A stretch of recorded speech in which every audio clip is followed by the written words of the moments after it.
Hello again. Today we have sort of a short trim Q&A. I'm going to do a little bit of work on the 12-gallon, answer a few questions, and that's coming right up.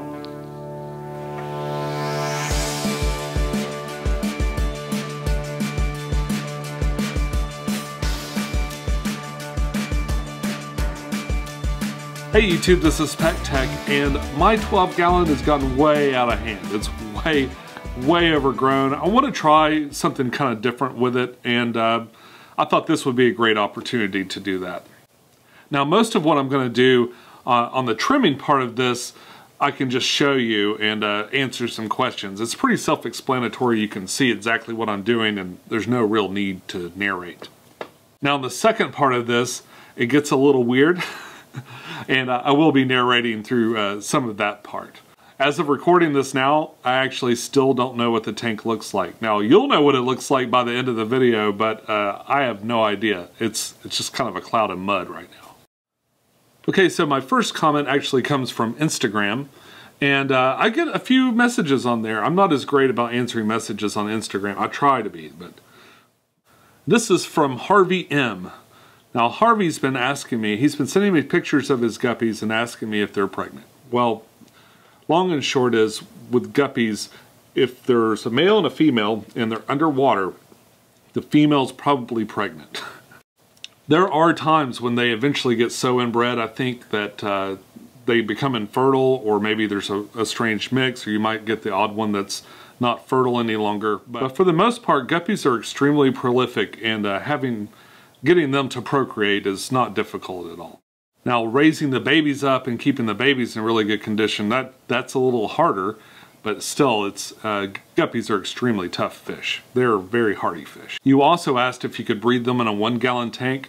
In my opinion, that's way too small. Really, what you need for guppies is probably, if you're going to have a bunch of them, maybe a 20-gallon tank would be better, especially if you're looking to breed. The thing with guppies, and I believe some other live bearers, is they release this hormone, and it will inhibit the growth of their siblings. So unless you do a lot of water changes to kind of get that out of the water, or you put them in a large volume of water where they can all grow without having so much of that in their system, they're going to stay small for a really long time and probably won't grow to their full potential. And another one from Instagram is from IFG, the Inquisitive Fish Guy. He wants to know where I purchased my black screen and where can he find one. Now, of course, the black screen he's talking about is the one I've got behind the camera to kind of block the sunlight off the aquariums. I use that a lot. I've actually had that thing for probably 25 years. It's actually a piece of photo equipment. They call it a flag. And if you're looking to buy one, you can actually find them on Amazon. I'll put a link below to the category. You can also Google flag plus light control plus photography, and you'll probably come up with a whole host of them. They aren't cheap. Now, one really cool old school photography trick, if you want to photograph something and have like the background be completely black, what you can do is use black velvet, and it actually works really well. You could probably also hang black velvet on a big rod or something like that and achieve the same thing, probably for a little bit less. The only advantage to this is it's black fabric on kind of a rigid metal frame that you can put into your stands and stuff. But Holly and I grabbed that out of our old job over at Phillips Consumer Electronics back when we did photography a whole lifetime ago. Also from Instagram, Chance Baker, go-to community schooling fish. My favorite probably is the rummy nose tetra. I've had those for years, and I really like them. Kind of a newer one that I've really grown attached to is the ember tetra. I think that they're really cool, beautiful schooling fish. So if you can find them, that's definitely one to try. Chance had another question. Oh, and favorite species of apisto. I actually haven't had a whole lot of apistogrammas and stuff, but I think my favorite of the few that I know about is probably the double reds, although I've seen some wild caught ones that are really interesting. They have kind of a different color scheme than you typically see in the ones that are passed around fish stores. Those are really cool cichlids, and I enjoy having them. They're probably my second favorite dwarf cichlid behind the blue ram. Okay, over on Facebook, Chris asks, plants are so green and healthy, what lighting are you using? Okay, the light for this aquarium is actually a custom one that I made. It's a DIY project I did from, the lights are from Rapid LED, they're Cree LED lights, and I have a whole video for it. I'll put a link in the description. In truth, they're maybe a little too strong for this tank, but the plants do really, really well. The only kind of misstep I made with this is that it's all too much in the front. I wish I'd angled it a little bit so it's like it would cover the back a little bit better, because it's a little dark in the back, but very strong, very good lights. And another question from Facebook from my buddy TC. Hey Sean, I only have one question about the fluvals. Are you always happy with the rest of the fluval tanks, or are you happy with the fluval flora, of course without the jumping background, as I do? Okay, TC really loves his fluval flora, and I do too. In fact, if you're interested in doing aquascaping competitions and stuff, it seems like they almost always have that fluval flora tank, or one that's shaped an awful lot like it for all those little nano aquascaping competitions. So it's a good one to practice on. Unfortunately, they don't make the fluval flora or the EB anymore. So if you see one in a store, grab it up. Overall, I've been pretty happy with all my little kit tanks, those little fluval kit tanks, but I do have a special place in my heart for the flora. It was one of my first. Dr. D. Brugli. Brugli? Did I say it right? I'm sorry. What kind of camera are you using? I'm using a Canon 70D and like a wide angle 12 to 24 millimeter lens. The Canon 70D is a really cool camera, and I actually made an unboxing video if you care to see it. I'll put a link in the description. That being said, besides the Canon, I actually use a whole range of cameras from the GoPro Session 4 to my iPhone to whatever I've got around. Alright, and another question from the walking video from CM Lee.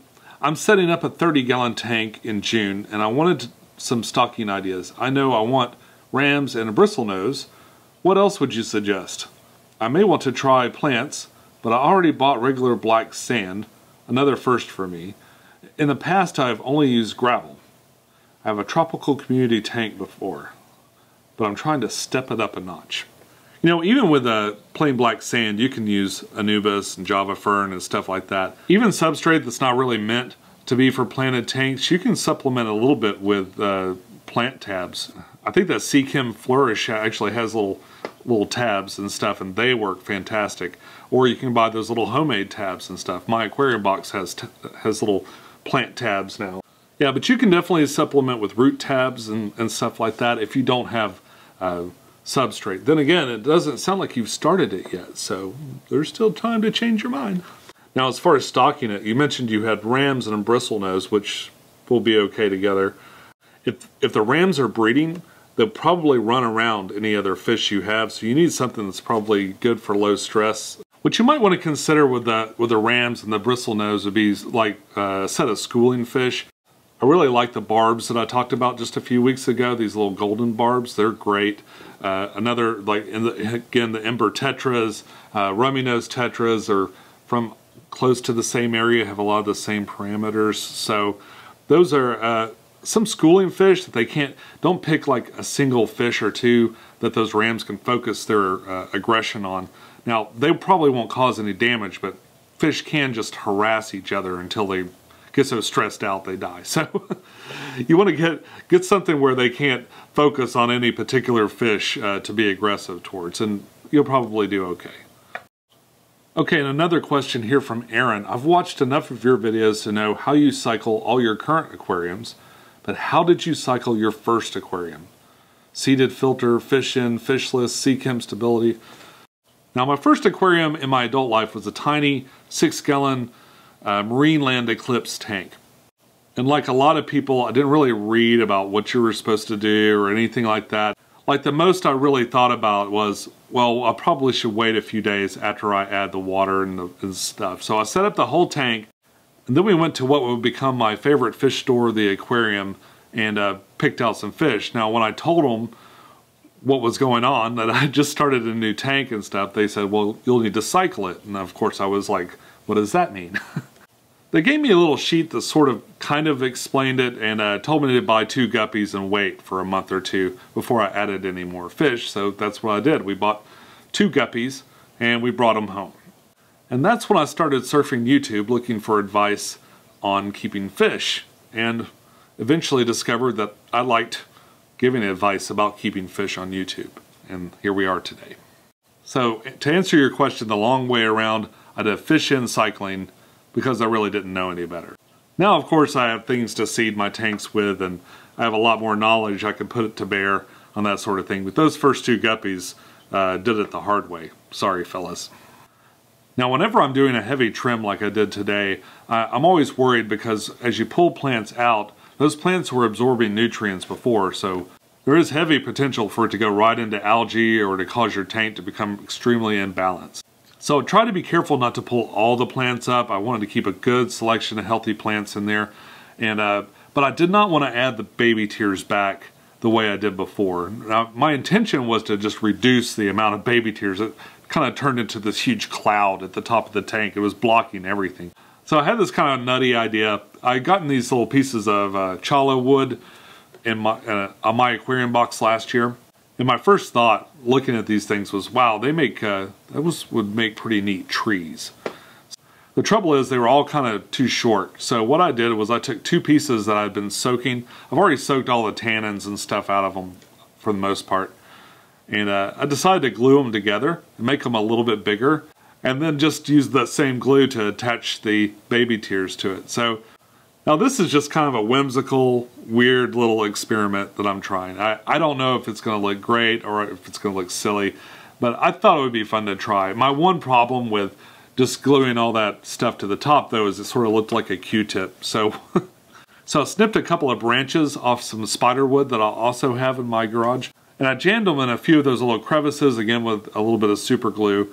And then I glued some more baby tears around the branches, so it kind of looked like it had branches and stuff. Now what it looks like, oh, I guess we'll see. But I don't have a lot of hopes that it's going to look great, like right from the start. But I'm hoping that if those plants grow on those things, that eventually that'll look really neat. So we'll have to wait and see on that one. Just don't ever be scared to try something a little different, a little strange. I mean, all these super cool, jaw-dropping aquascapes and stuff, they all started probably with somebody going, I wonder if this would work. A lot of my aquascapes are sort of non-traditional, a little strange, whimsical even, but I don't know. I like it. And it's not that natural aquascapes are monotonous or boring or anything like that. They can be extremely complex and beautiful. But sometimes thinking out of the box will kind of bring you over to that other level and make something a little bit different than people have seen before. And that's kind of what I was going for. And that's all I got today, folks. Thank you so much for stopping by. I'll be back next week with another video. Until then, follow your bliss, keep a clean tank, and I'll see you soon. Bye-bye.